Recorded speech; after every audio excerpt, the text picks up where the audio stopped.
Good morning.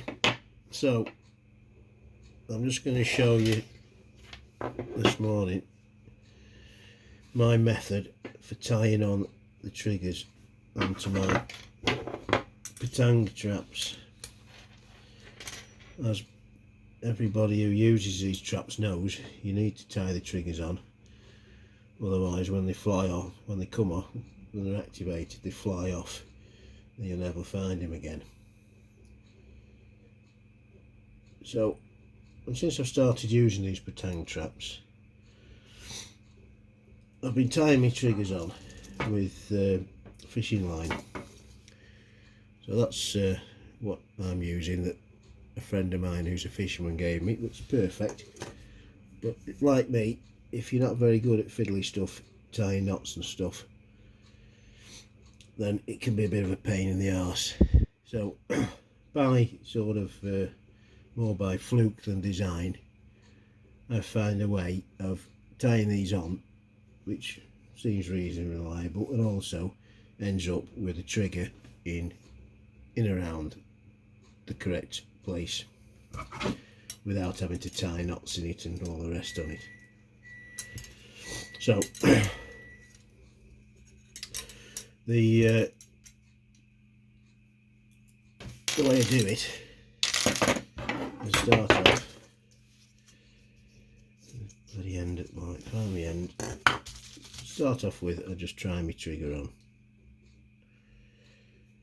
I've tried various different sorts of knots to try and use a knot that's like a proper knot that you should use for this application, but I've reverted back to the old tried and tested granny knot, right over left, left over right.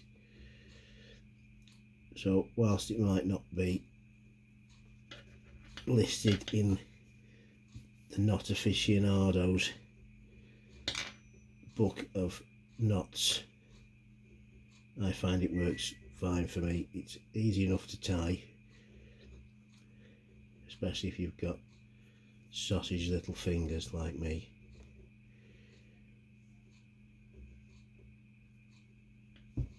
And provided I just do it twice, I just tie it twice in a reef knot, granny knot, whatever.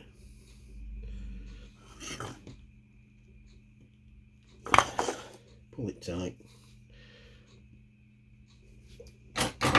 Don't pull it over tight, because I give it a little bit of a pull when I come to finally just checking the length of my trigger. So what I do to get the trigger length, or the length of the cord to the right length, I get my plier, my setting, or my setting pliers, whatever they're called.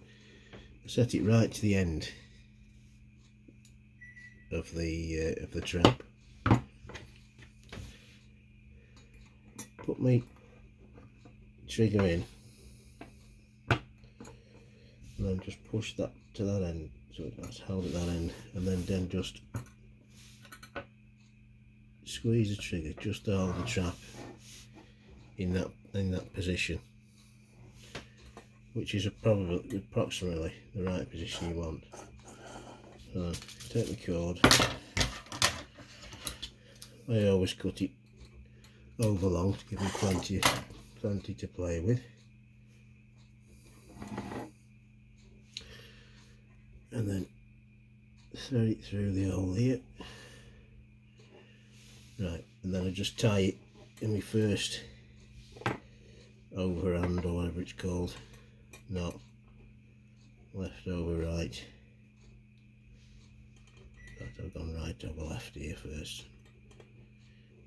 Oh, Jesus, bloody fiddly bastard. Right, and then I just pull that tight. Just pull that tight there. Right, now release the plier.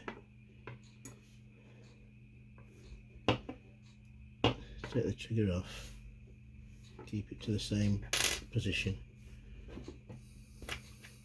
I'll finish off my knot. right over left.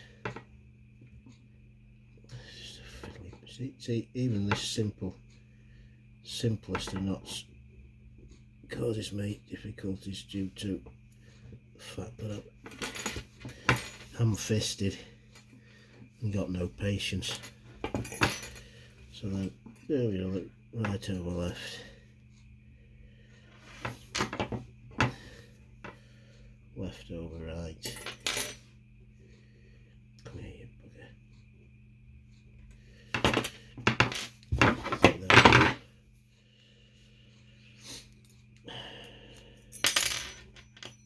Set that down front to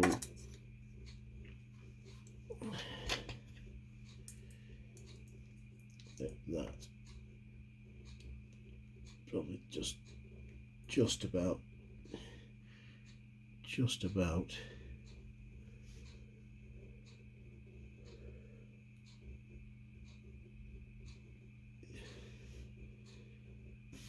perfect, just about perfect position. Probably, if anything, that time just slightly too long, that one, and I haven't pulled it yet either, just to pull it tight. So what I'll do is just give it a tug, pull either end,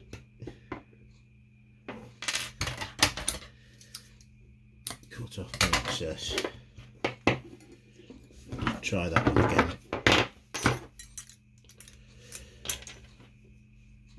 Incidentally, since I've started moulling, which is only really not exactly a hobby, but to get the moles out of my field, I've since I've started using these traps, I've not gone back to anything else. I just find these traps are just so easy to use, very reliable.